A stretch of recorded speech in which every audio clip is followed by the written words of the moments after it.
I walk my dogs every morning. And I promise you this, if every time that alarm went off, if every time when my feet hit the ground, I gave myself the choice, do I want to do this? I'm not going to be walking very often, right? Because it's just, again, asking ourselves that every time, whatever feeling I'm having at that time is usually going to direct what I decide to do.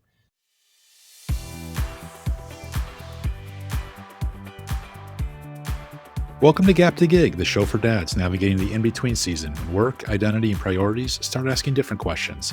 Here we talk about what that season looks like and how to move through it with intention. I'm your host, Michael Jacobs, and our guest today is Dr. Matt Campbell, a clinical psychologist with more than 20 years of experience helping people navigate stress, burnout, and behavior change. He's the creator of the Primal Five Framework, which focuses on 5 foundational areas that quietly shape how we show up every day: sleep, sunlight, movement, connection, and what we consume. His work centers on a simple but powerful idea. Most people are not broken, they're depleted. And for dads trying to build meaningful work while staying present at home, I think that idea hits really close to home. Matt, welcome to Gap to Gig. I'm really happy you're here today. Thanks for Right. joining me. Thanks for having me. Look forward to it. My pleasure. Me too. So I want to start with this idea that most people aren't broken, but rather depleted. Right. And when a dad says, like, I just can't find balance right now, what do you hear that he might not be saying out loud? Well, I think at the most basic level, my concern is he taking care of the basics? Is he taking care of the things that we're made for? I think a lot of times these are things in our busy lives. We prioritize family and trying to be there for them. But I think often we we look at these basics as negotiable when they're not. Can you give me an example of what one of these basics would be? I think for most of us, the most common basic would be our sleep. I think Mm. so often sleep is something we'll catch up on, or sleep is almost a convenience. Sometimes people talk about it almost as something that's a rite of passage, that how little sleep we got. It can almost seem like it's merit that we hardly slept last night, or we were so busy doing things. So I think sleep is probably the one I hear most frequently. Sure, that makes sense. I know you talk a lot about like things being a capacity problem, not a time problem. And I imagine sleep would be part of that capacity issue of making sure you have the capacity to sleep or the time to sleep. Right. Can you, for a dad that's tired, can you unpack like at the end of the long day, Right. what would, what should we recognize in terms of the capacity issues that we're challenged with, or we kind of just say, "Oh, I just don't have time for that." Like, I don't have time for sleep. What should I be unpacking here? Well, I think it's about trying to figure out what the priorities are. I think that oftentimes, I don't have time for it. I think that it's the most basic of needs that we have. I think that, and I know I can speak for myself, raising 4 boys. I know that oftentimes the very way that you want to be with them is really dependent on how well we attend to these things. And just to kind of take a step back, I often find that if I understand the concept or the idea, then it can help me and maybe others as well. But the Sure. idea, the reason for calling it our primal five is we live in a time that just doesn't match our biology. We live in a time, we think about our ancestors when our bodies came to be what they are. These are things that were required. These are things the body was made to do for survival and such. We now live at a time with technology, with everything that's available to us, where these things have to be intentional choices that we make. We have to prioritize these things, but our bodies remain the same. So we have the same mechanics, and it's whether we're going to take care of those things or not. And if we don't, logically, we're going to be worse for it. And so a lot of times when I think about, how do I do this? How do I do that? These are things that really need to be a priority for us to be able to function at the best level that we can. And so, to the tired dad, I think a lot of times, A lot of times we say we don't have time, but we're really not doing things that entire time. Maybe it is that extra time on a phone. And I know I have made the statement of, well, it's my only downtime of the day. It's the only time I can do these things. I get it.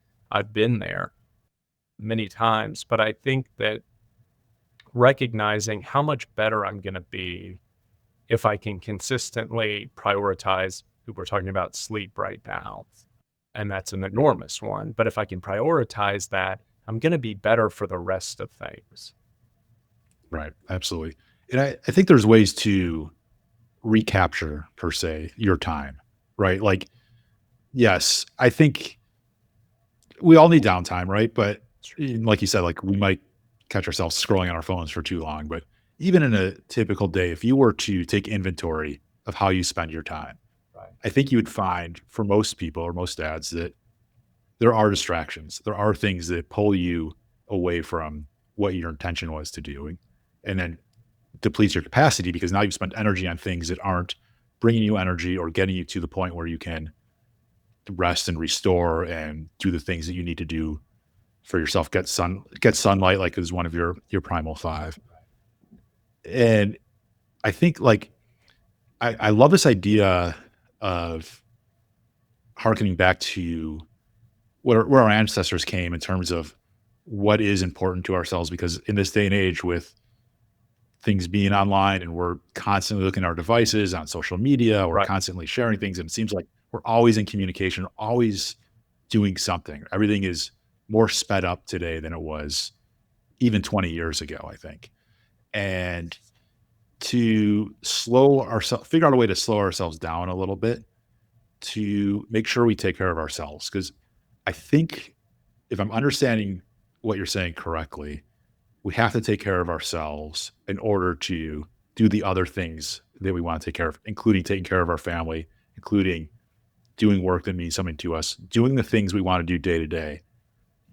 You can spend all your energy doing one of those things, but if you don't take care of yourself, you're only going to have so much energy to expend, right? And if Absolutely. Absolutely. And I think that you could go really far with what you have just described. I think that there is in the day to day, taking care of ourselves in these ways and prioritizing it.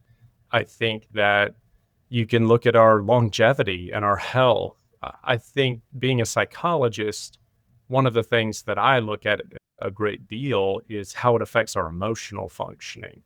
And this really came about through clinical work and seeing so frequently how deficient these are. And so they're so simple in a sense. They're simple in idea.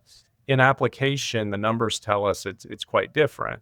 And so I think that, the effects are just incredible when you look at the research and you look at what it not only what it does to us, but I think so often what we're accustomed to. I think that's a lot of times what makes these things difficult. We know them, but we're also so used to being sleep deprived. yeah, We're so used to, y- you know, maybe grogginess and just using caffeine and things like that to supplement us. I think we're so accustomed to bad food, yeah, so much that it's our normal, and we're the only thing we can compare our experience to is what we've experienced previously. And so I think it's normal. And we don't even realize the depletion. right. Are we taking shortcuts? Is that what we're doing here? Like when we do drink an extra cup of coffee, or we, you know, drink something with more caffeine in it, or take a supplement, like, is that just a temporary shortcut? Or should we be looking at this not just day to day, but like the longer term compounding effects of what we're doing? Like, is caffeine great for us in the long run, or do we need more sunlight every day? Does that help us become better people? Well, I think that I hesitate sometimes because I think it can so easily come off as kind of judgy and critical. And I think that realistically, looking at us as humans, we're wired for the short term, maximize pleasure, minimize pain. And we live in a world where there are so many short term options. So, again, hearkening back to our ancestors, they did not need to make so many choices that we have to make. We have to be so much more intentional about these things because there's always something that can give us a crutch, can get us by in the moment. We can recognize that something's important, but it's tough to apply it because we're getting distracted. We're getting focused on this thing this day. And so I think that one of the things that's so important is the recognition that this isn't laziness. It is challenging to do these things. We have to be, really focused on them. And I think the other thing is we have to stack these things because when we start stacking them, when we create a habit, that's when we realize what we were missing before. That's when we Sure. realize how much different things can be by taking care of these. And I think you're kind of already alluding to this, but I'm curious. Many dads that I talk to, not everybody, but they feel like they're always falling short, whether it's at home or at work, typically at home. But on the outside, they seem high functioning. They seem responsible, right? I see them at the events for their kids, or they tell me about what they've been up to, and it seems like they're doing a lot, but they still feel like they're falling short. Is that Why do you think that is? Is that just because of some of these short term, so many different decisions we have to make every day that we just kind of go making these short term decisions, or is there something else to it? I think there's a lot to that. I think there's a lot to that. I do think that we're more likely to have negative emotions, and I mean, I know that from what we know from the research, but we're certainly more likely to have more negative and painful emotions and have a harder time regulating those emotions when we're depleted, when we're not taking care of these things. But I also think that just from the human perspective, we value this role as a father so much.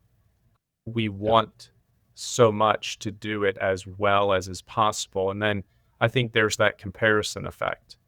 I think that we see what we're hearing from others or what we're seeing that, others' kids have opportunities for these different things. And, it's just like most things when we're around other people, we tend to believe what people present. You know, we all are trying to put forth our best. And I think we tend to believe others and then we're gonna feel, deficient, inadequate, and what have you. Right. Right. I'm curious, what does depletion actually look like in real life? Not necessarily the clinical Right. definition of it, but like, how does it show up in day to day moments? I think it can show up really in any variety. And maybe this is a bias because it's something I've noticed within myself. I've noticed irritability more. I've noticed that when my body is not where it needs to be, that minor inconveniences are more irritating. And, that's that negative feedback loop because we're irritable. We don't want to be irritable with our families or friends. We don't want to be irritable. And then that makes us feel worse about it. And, then we're trying to make up for it or we're, just being self-critical and things like that. So, I think that that irritability, handling the feelings that we're having, those times where we look back at it and we feel bad because we overreacted to something and we realize that Right. really wasn't that big of a deal, that my son or my daughter did. I think that is certainly one of the signs of depletion. Interesting. I'm kind of processing what you're saying in real time, and I'm wondering, could anxiety also be a way that depletion shows up, Oh, or is that something totally no, separate? undoubtedly. Anxiety, for example, exercise, movement, an amazing anxiety management technique, such a release of energy. It's incredibly helpful in that regard. Sure. When we're talking about the depletion, we talk about consumption and our fuel sources. I think that when we're taking in, like, one of the things in consumption as I'm putting it forward and or trying to encourage on is the news. Well, if I get Yep. caught up in that, again, it's something humans are not made for, to have all of this information. Well, that's gonna raise my anxiety. That's going to affect it a great deal. So all of these things certainly can have a pretty profound impact on anxiety. Absolutely. And do you think that it kind of snowballs a bit where the more you get depleted, the more you for you it becomes irritability, for somebody else it might be anxiety, maybe for somebody else it's lethargy. It could be a lot, many different things, if I'm understanding correctly. Does that kind of then you start to get into this tailspin of like, okay, now I'm more irritable, so I react differently, and that just makes it worse, which then depletes me more, which then causes my irritability to go even higher. And is that just sort of like a cycle it's difficult to break, or is it just it happens and you move on kind of I situation? definitely think it's a cycle. I definitely think that we try to make up for it in the moment. You mentioned the caffeine, right? Of course, all of us are gonna have some caffeine, or most all of us are gonna have some caffeine. Sure.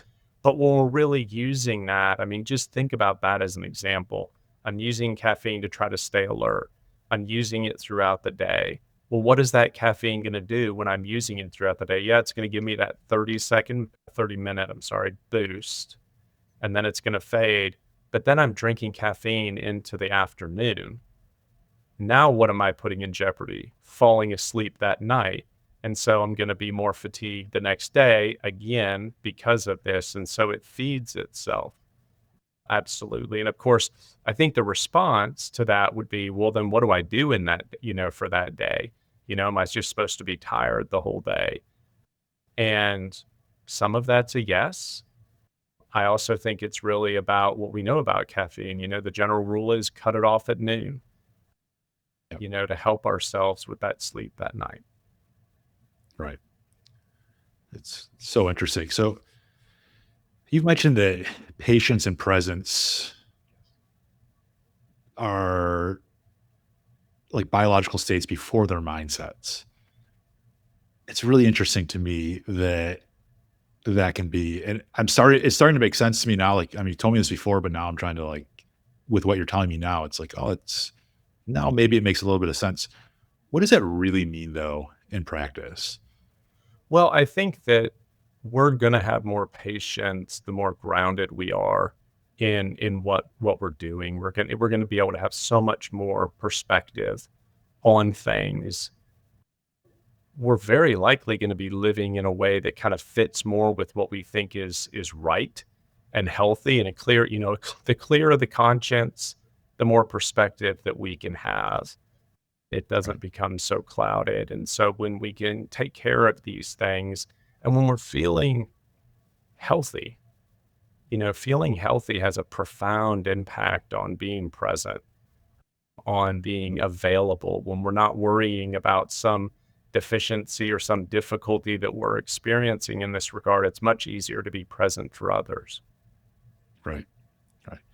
And so this idea of like to get to the point where we can be present and we do have patience, like there is it is a biological state to some degree or a chemical state to some degree. It's not just like, okay, today I'm going to be more patient, right? Like there is things that, and I suppose that's what the Primal Five is about boosting up those different elements to allow yourself to be more present, to allow yourself to be more patient by taking care of the things that would normally drain you and prevent you from being present, being active. And I Is don't that a even fair think assumption? yeah, I don't even think it has to be as intentional. I think it's a byproduct. And so I don't even think it's something where we have to say, well, I'm going to be more patient today. Right. I think a lot of times we just have the resources available to do just that. I think in some ways, it just becomes more of a natural thing rather than having to tell ourselves to do that. And Right. I think it just comes easier to us. It comes easier to handle something that may otherwise be anxiety provoking. I think that all of the sudden we're again kind of grounded. We have more of our facilities to take care of things rather than we're playing from behind all the time, because that's really what depletion is we're playing from behind. We're trying to catch up. And that's when we're going to use those short-term techniques, is when we're just trying to play catch up. Right. No, it makes sense. So I want to walk through your Primal Five framework because we've kind of danced around it a little bit, or at least on the surface of it. I want to dig a little bit deeper because it's so interesting to me. And I think that even if, you kind of mentioned this earlier, of like, we just focus on one thing, right? Like just as a starting point to start to prevent some of this depletion or to replenish our batteries, I think it's really interesting to look at what these five things are. Because I know personally, like I'll admit, I don't think about all these every day. I probably could use a lot more sunlight, right? I spend way too much time in front of my computer at my desk, Right. right? And so, but before we get to sunlight, let's start with sleep. Yeah. What is a realistic shift that a dad who's really busy right now can make that actually would move the needle here? I think that one of the shifts, I think we know a lot of them. I think that we know that, having a consistent bedtime, having a consistent routine for 30 minutes or an hour before bed is important. We mentioned the caffeine consumption earlier, limiting Sure. these kind of things, limiting screens before bed, these kind of things. One of the things that I think is lesser appreciated, but often very, very important, has to do with waking time.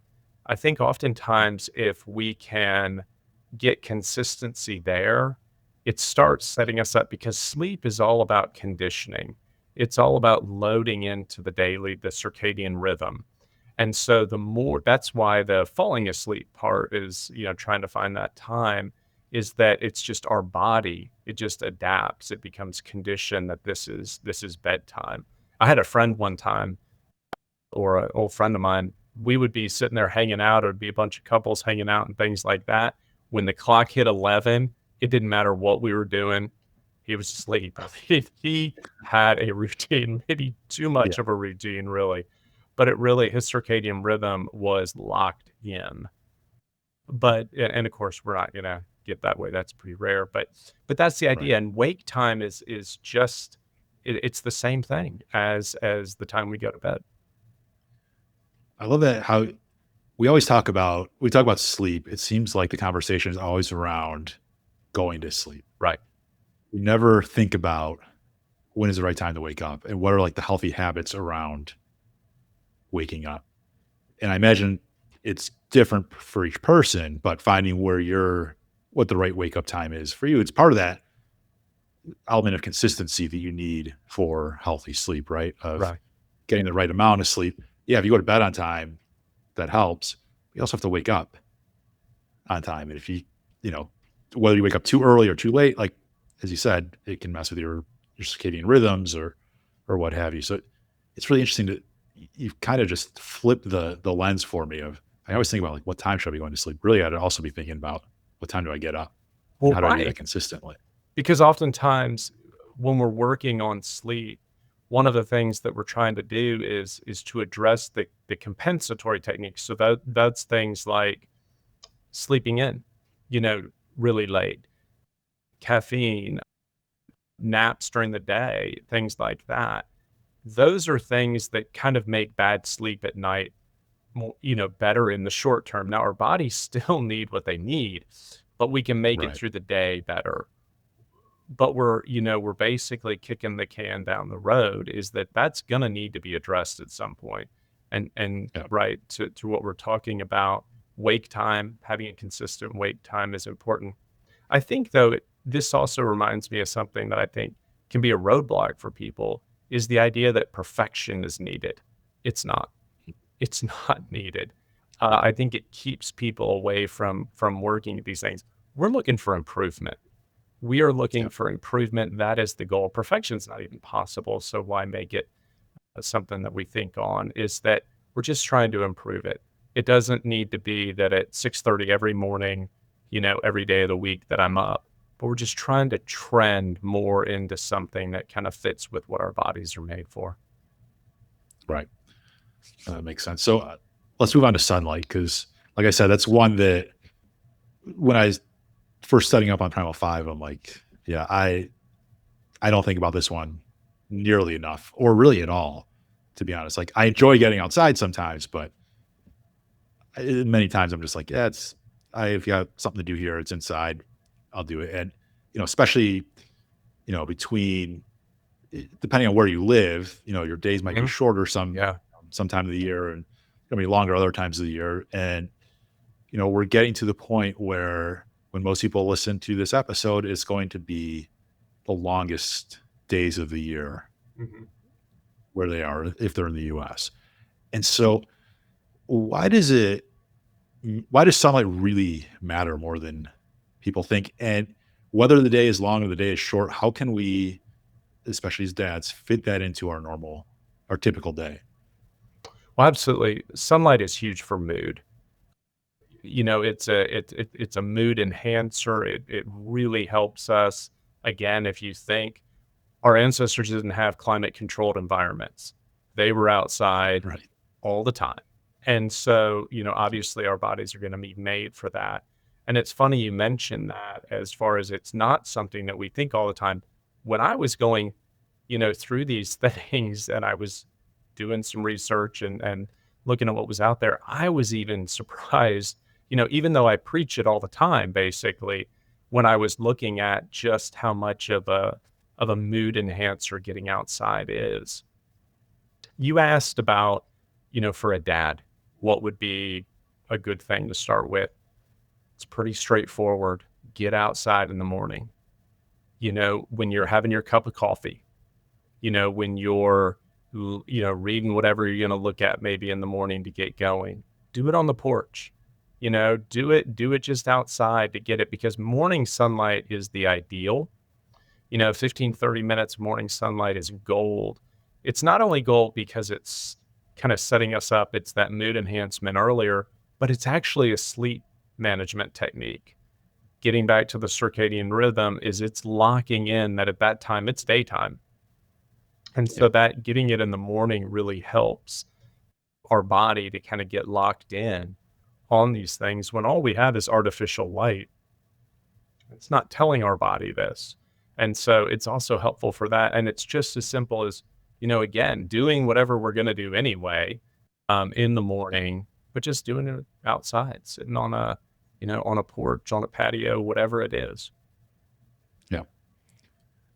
Yeah. I love that the idea of just working it into your existing routine, right? Because I think, at least for me, I will overthink it like, okay, I need to get outside more. So now I got to build in time to do that. And what am I going to do at that time? And how am I going to do this? Like, I could just, whatever I'm already doing, Hmm. just shift it out, weather permitting, shift it outside, Right. right? And get some of that sunlight exposure. And even that, I think ideally for a lot of dads, it's doing it with the kids, doing it with the family, Sure. right? Yeah. Whatever whatever time you're going to spend with them, can we do that outside? And we Yeah. could all get a little bit of sunlight, right? It doesn't Abs- have to be a solo adventure every time we want to go outside. And probably a lot of dads are already doing that, right? They're playing with their kids in the yard, or they're taking them to the park, or they're just doing things outside. They're going for walks, whatever it may be. Um, And I think that also speaks to something else that I think is important and provides maybe a little bit context for we don't have to spend all day focused on these things. Like, for example, you mentioned spending time with the kids, going out and doing these things. Absolutely. But we can stack these things as well. I remember one person I worked with and what they did was, they were struggling in these areas. So it was someone who'd played tennis when they were a kid. And so they went out and they there's a, group of guys that would play tennis, a time or two a week. Well, now they're outside, they're moving their bodies and they're having connection, they're interacting with other people. So we're knocking several things out. Every morning I go take my dogs for a walk. So I'm moving, I'm outside. So we can stack things and that makes them, a good bit easier to do. yeah, I love that idea of you can get your sunlight and you can get your movement, right? Which is kind of the next one I want to move on to. And also connection. Like sometimes it's good especially for busy parents, like it's hard to get some of that social connection sometimes. And, Sure. there are different ways to do that. And one of those ways could be joining if you're interested in sports, joining a local, rec team for softball outside, or, you know, playing, you know, going to the pickleball courts and playing pickleball with your friends, or doing something so you get some of that social connection, also getting some exercise or some movement in, and also doing that outdoors. So you're getting some of that sunlight that we tend to neglect Yeah. or don't think about as much. And I also think that one of the things I'm kind of on the twilight, part of my parenting, meaning my oldest is 21, my youngest is 14, and I have a 17 and a 20-year-old in between. And so, I'm kind of at that stage where, they're either on their own doing college, or, my intelligence level has gone way down, because they're teenagers now and things like that. But one of the things that, especially thinking back through it, I did this it's something I wish I did more of, was letting my kids see me do some of the sports. I remember how much my kids loved it coming out when I was playing church league basketball, and I Yeah, think that it's a great thing to model, to give the example of that activity, competitiveness, things like that. I think that's great for them. I think it sets a great example. I think it also can help them create more of a lifelong love themselves of these things. And so I think it's great for them, even if we, feel like, well, it's me playing basketball or going, golf or whatever. Well, have them come with you, you know? yep, Know a lot of guys absolutely. fishing and, and hunting and different things. And it's just become a great bonding thing. Everybody benefits.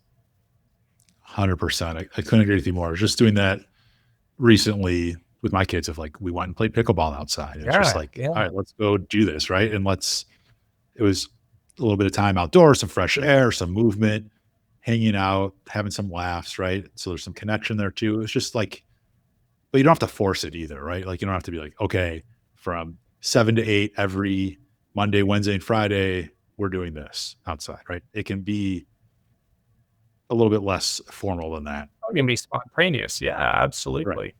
Right. It's awesome when it can involve them. I don't think it has to. I Yeah.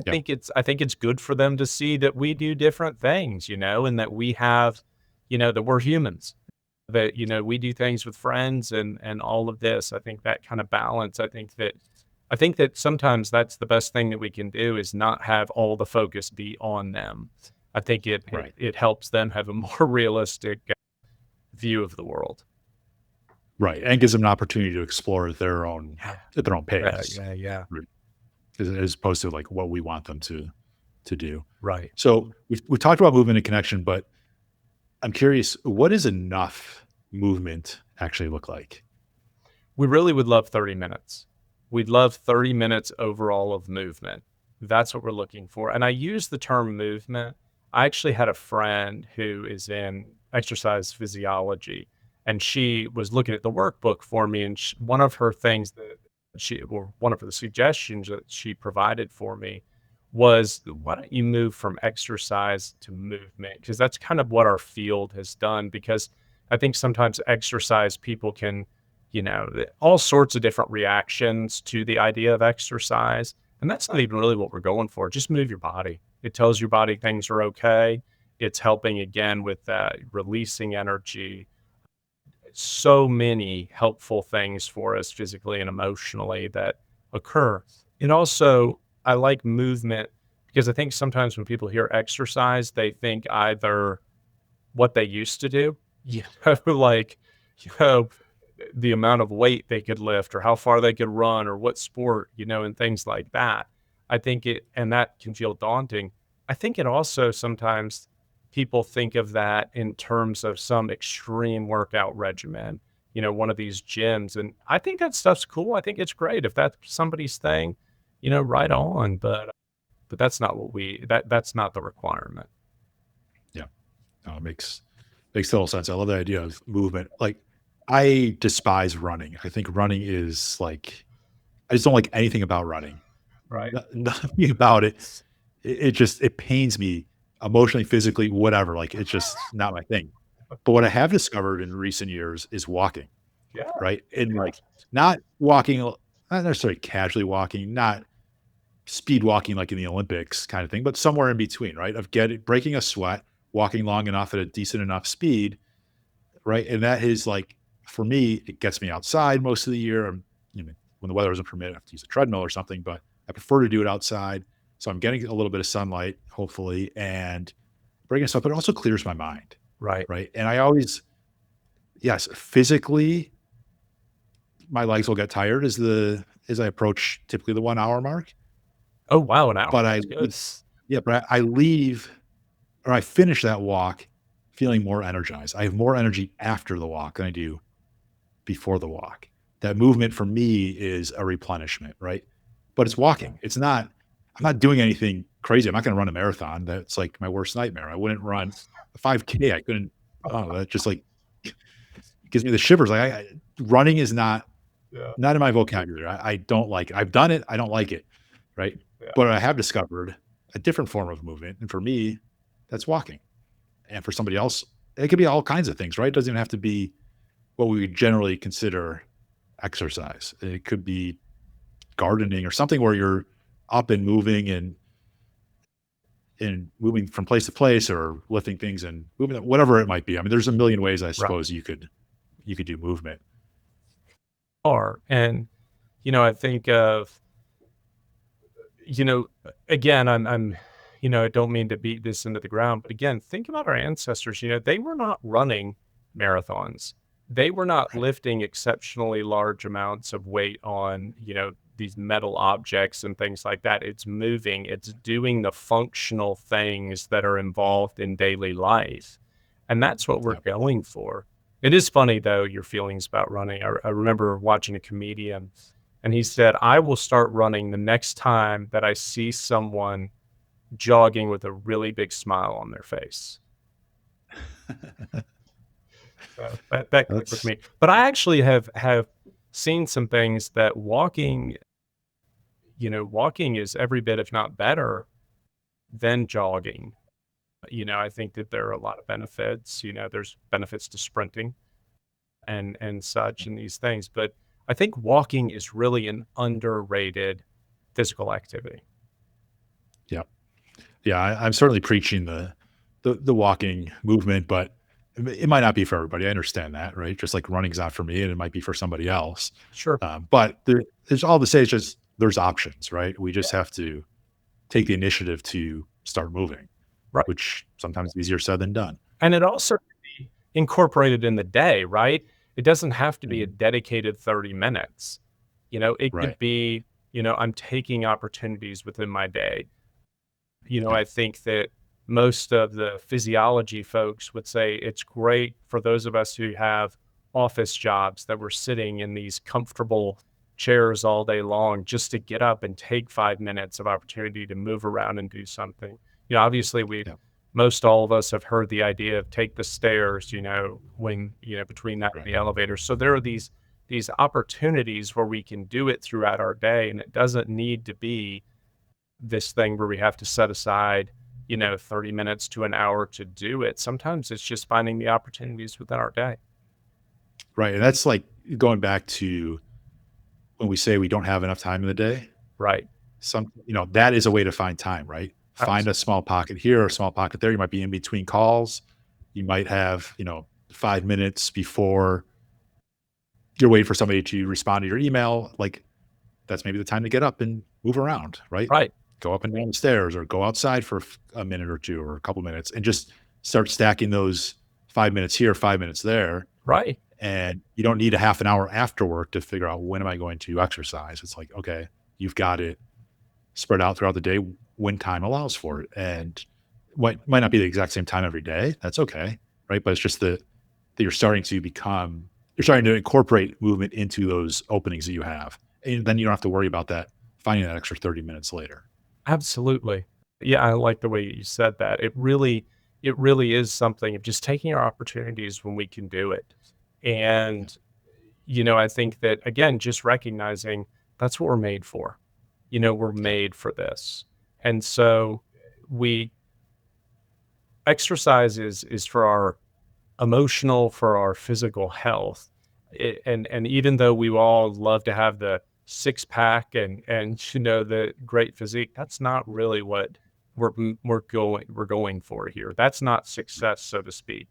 Success is that we're taking care of ourselves. Yeah, absolutely.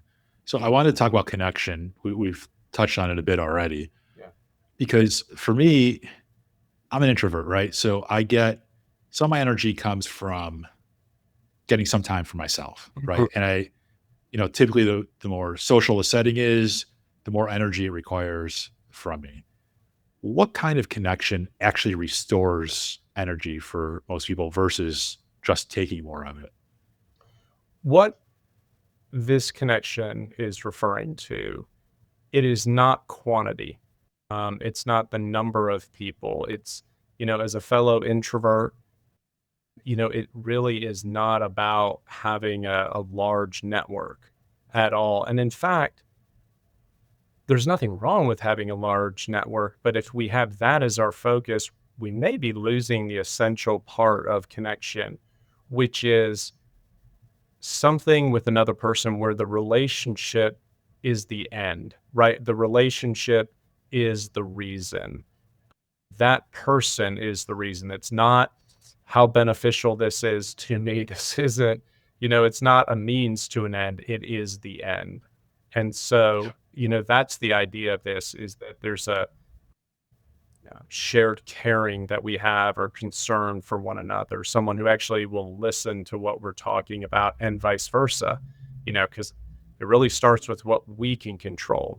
And so, and what we can, give and then receive from others. But yeah, it's a connection of, I have my people, I have my tribe in this world. The whole basis of it is we have a tribe, we take care of one another. And Right. so, and we're tribal animals. And so it's Yeah. trying to tap into that. I'm wondering, again, I'm kind of processing this in real time of like, does that sort of tribal connection, I imagine, brings a feeling of security, Oh, um, right? Which then I imagine kind of helps replenish yourself as opposed to deplete. Cause like, you have this kind of fallback thing of like, I know there's some people that care about right. what I'm doing, what I'm going through. And just like I'm going to care for them, it's nice to know I have this sort of thing to fall back, these people to fall back on. Is that a 100%.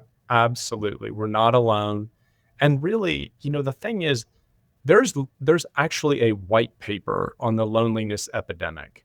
This is a real problem. When I was going through, and looking at some AI, for some information and such, and I was kind of going through this and having the AI, whatever platform it was, look at it. One of the things that was interesting to me is that they said, well, what's unique about what you're doing is this social connection focus, which is kind of amazing to me because it is so fundamental to us as humans that we have our people, that we're connected. We want it to be healthy, right? We're not just going for the easy fix on what's the easiest way to be around people. People can be in a room and feel alone. It's about yeah, a meaningful, connected relationship. And like you said, I have my people, I have my people and that does create safety and contentment. yeah, makes sense. All right. So the last one I feel like is the biggest one. I'm not sure, like, just because it covers so much, and that's consumption, right? Yeah. Of the primal five. It normally we consider consumption things would be like food and calories and things, but also like media and social media, television, whatever it may be. I mean, consumption can be all sorts of things. How should we as dads think about what we're consuming, what we're letting into our systems? Absolutely. I actually agree with everything you said about it. It is a large category, but it's also equally large in an impact. It is our fuel. What we put in our bodies is our fuel. And Yeah, so, it's garbage in, garbage out. right. That's what we take. And in fact, that is what, it's in one way we can look at it is that we're trying to reduce garbage, right? And so we have, we think about garbage food. Well, there's all sorts of different garbage with consumption, that we Right. have to be really cautious, that we have to be careful. We're not going to be perfect. Again, let's get that down. We're going to have fast food or we're going to grab something quick, and things like that. That's going to happen. Just accept it. I mean, really, part of any change is accepting that we're going to mess up. If mess up Yeah. means you failed, you're never changing anything. Just Right. recognize that slip ups are part of the process. But again, it's something where we understand with food. Our food, it's tough.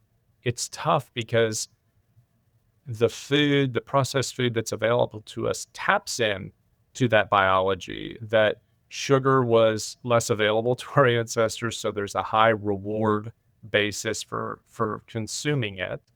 It gives us that short burst of energy and things. And so the processed food, nearly all of them are going to have processed sugar in them. It gives us that short term boost. It's very reinforcing in that way. Terrible for us, but very Yeah. reinforcing, right? So we have these things, obviously there's substances and there's, watching out for alcohol consumption and such. We know that there's making sure that we're hydrated, that we're getting a good bit of water in. But as you said, Right. there's also the mental consumption and just, you know, put the shoe on the other foot. Think about it. How would you feel if your kid was watching some extreme news service all the time? Would you think that that was good for them? Would you think that whatever scrolling that can happen on social media, would you encourage that in them? You know, and another one is obviously they're the most popular websites on the internet, which are pornography sites. And just thinking, we recognize that these are bad for us, even if we don't necessarily think of them that way. We know that we Right. need to have moderation and limits on these things. But absolutely, we're talking about news. What is news going to hit on? Outrage, fear, because that hits the primal. We're going to pay attention to threat. We're going to pay attention to things that outrage us. And so consumption is a large category. It's our fuel and it's incredibly important. I imagine, like, particularly with news in today's day and age, there is so much going on and a lot of negativity potentially out there. A lot of different things going on that we don't necessarily aren't necessarily feeding our souls per se, right? Right. And but we can't bury our heads in the sand either and not recognize like what's going on and learn about like what's going on in the world and knowing, you know, the bad things that are happening, but figuring out ways to do that in moderation or do it in a way that is not so depleting, right? Of like, okay, I know I need to, I want to stay current of what's going on in the world. And I'm not going to agree with everything that's happening in the news, Sure. right? But I still need to take it. Like you said, like we're not going to be perfect when it comes to our food consumption. We're not going to be perfect when it comes to our news consumption. We don't control Mhm. what happens in the news. Sure. So we're going to consume some of that. And I think it's, for me at least, like it's okay to know what's going on, but we can't just go down that rabbit hole of all the news is negative. I'm just going to focus on all that. Like I have to consume other things to keep me in check, I guess, right? Of like, there needs to be things that I find fascinating, interesting, that aren't so negative, right? Things that are going to challenge me mentally to think outside the box, help me think more creatively so that I'm not just consuming negative news all the time. Because if I just turn on, the news 24/7, I can sure fill up my news consumption, Oh right? yeah. But it's not, I don't think it's going to be very healthy for me to do that, right? I have to find other outlets for consumption. For me, I think it's like it's reading books, it's reading blog articles about things that are interesting to me that maybe aren't current events, right? Maybe it's about technology, or maybe it's about art, or maybe it's about music, whatever it might be. Of just like you kind of have to have a more, like your food consumption, you have to have a more diverse set of inputs, right? Like you're not going to eat just sugars all day, right? You're going to have fruit, you're going to have you should have some vegetables, you're going to have your fibers, your breads, whatever it might be, right? Mhm. My teachers are going to be like, "Why didn't you ever pay attention to the food pyramid when I was a kid?" But I'm not gonna remember all that off the top of my head right now. That's a long time ago. So, but like, it's the same idea, right? You can't just consume the same thing over and over and over again and hope like everything's just gonna work out, right? You have to round yourself out with a little bit of this, a little bit of that. And I think it's the same with informational consumption. Is Undoubtedly. that I think so. You mentioned something that does make it tricky, which is there is this more, I think this idea, this belief that we should be an informed public, and I agree with it completely. But it can become a slippery slope these days because this is not back in the day where there was the 6:30 news. We have news right? available all the time, and then those news services are gonna be competing, and so they're competing for clicks and views and all these things, so they're gonna try to hook on things that, again, rile us up in some form or fashion, and so that's what they're going for. Our news services, many of them are really biased, and they get us mad at each other. We lose what is the main thing? It's people. So, but we Right. get so focused on these tribal type of things, honestly, that people we care about, we get upset with. But to give an example, getting away from the political, but to give an example of what I'm referring to and how it distorts us. If you think about the last time you scrolled news or did something like that, did you read about, or I mean, did you watch something that was talking about some crime that occurred? Yes, right? How Yep. many news stories were they on out there on that person who drove home after work that day, had dinner, sat down with family, watched some good TV, and went to bed? Well, that's not newsworthy.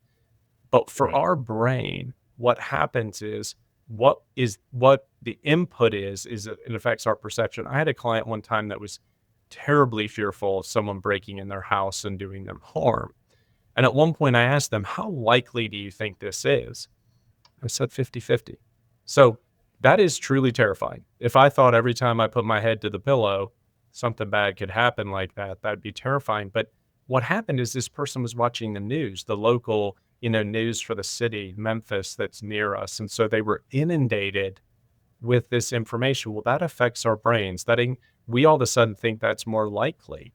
And so it's just the human, we're not made for that kind of thing. So just being careful about the source of news. My recommendation is 15 minutes in the morning, 15 minutes in the early afternoon, and then cut it off. We're informed, but we're not overwhelmed. Love that. It's it's such a practical. It's almost like exercise, right? You said or movement, 30 minutes, Sure. and here it is again, like news or informational consumption, 30 minutes, but do it. You could even break it up into smaller chunks to fit it Yes, absolutely. within your schedule. So before we get to the speed round, I want to ask you one more question, just because we've gone now through the entire Primal Five, and it's like to me, it's now become obvious. Like, oh yeah, these are the things that bring me energy or deplete my energy if I don't do them, sort of thing. And so it's like I think it's really interesting, exciting now that I'm starting to understand this. But how do you stay consistent with these habits when life inevitably gets chaotic? There are a few things that I think are really important for that.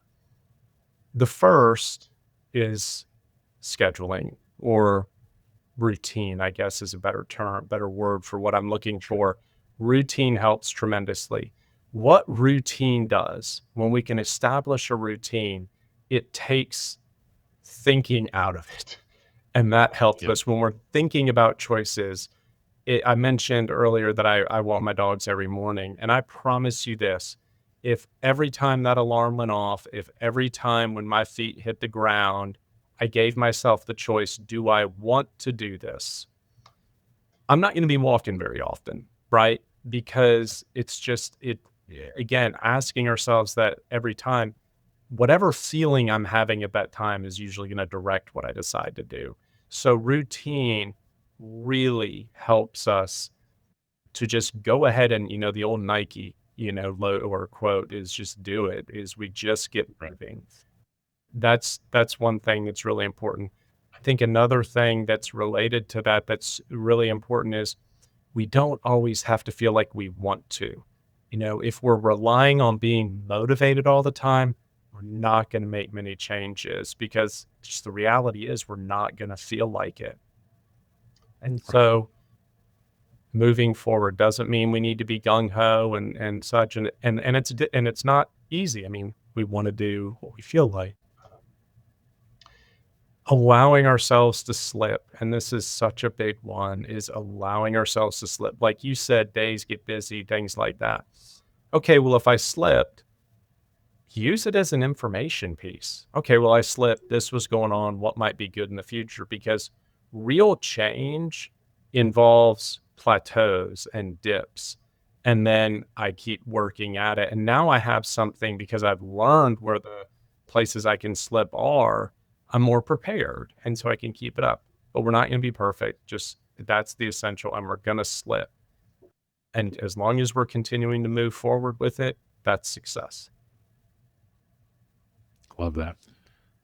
So practical, right? Of just like allow yourself some grace, be consistent, like these, and you can really start to replenish yourself, I think, in a more healthy way than I think a lot of us, myself at least, have been doing in recent times.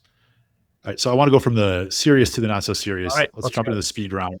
5 quick questions, Nice, nothing to do nice. with anything. What's the first kid show theme song that comes to mind? Scooby Doo. Scooby Doo. Nice. Absolutely. What was your very first job? That was the only job I ever got fired from, which was landscaping. Yes. Wow. Yeah. Would you rather spend 24 hours with a toddler-sized T-Rex or a T-Rex-sized toddler? Definitely a toddler-sized T-Rex. Unquestionably. I mean, those diapers would be unbearable.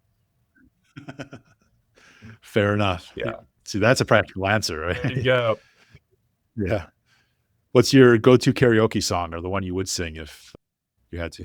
Well, I mean, if I had the chops, it would be Thunder Road, but since I don't, Okay. I think it would be You Never or Even Called Me by My Name. It's an old David Allen Coe song. It's a good sing-along. Got it. Excellent. Finally, what's the weirdest thing you've ever carried around in your bag, briefcase, or pockets?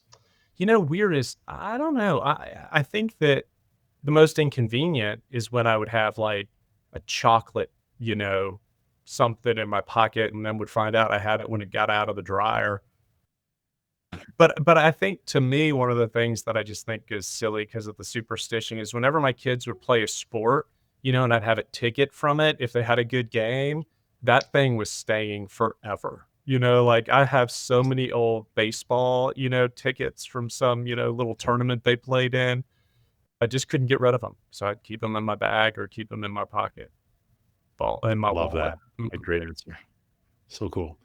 Matt, before we wrap up, I want to make sure people know where they can learn more about your work. If someone wants to learn more about you and Primal Five, where should they go? Well, just visit the website. It's our Primal Five, the number 5.com. And it has a newsletter there that you can subscribe to. It has a link to the workbook on Amazon and some just general information about it. So that'd be great. I'd love it if people gave it a look. And the hope with this has my hope with it, I just thought to myself, if I wrote one thing, what could be the most impactful? Like if there was one shot and one thing that I think in all my time of being a psychologist, what would be most helpful? And this is where I landed. And I really just it's a passion. I think that for dads, I think that it's something that can allow you to be the best that you can be at these things that you care about and value so much. Cause that's really at the end of the day, that's what we want, is to be as invested and engaged with what we value the most. And I think for a lot of us dads, that's exactly what it is. Love that. Well, Matt, I really appreciate this conversation. Thank you so much for being here. I think a lot of dads are going to hear themselves in what you shared today, right? Like, I think a lot of us need more sunlight. A lot of us need to, we use the excuse of we don't have time, but there are ways to fit some of these things in to allow us to replenish ourselves, get a little bit more energy back. so we can be more present, be more patient in the situation, and be there for those we care about most. And I appreciate you kind of walking us through the Primal Five. So thank you so much for sharing that with us today. Finally, before you go, if you're a dad listening to this and you find yourself in between navigating a season that feels different, head to gaptogig.com and subscribe to the Gap to Gig newsletter. It comes out every Friday, and it's a quieter space to reflect on work, life, and what really matters right now. And if this conversation resonated, consider sending it to another dad who might need to hear it. Until next time, I'm Michael Jacobs. Thanks for showing up and listening to Gap to Gig.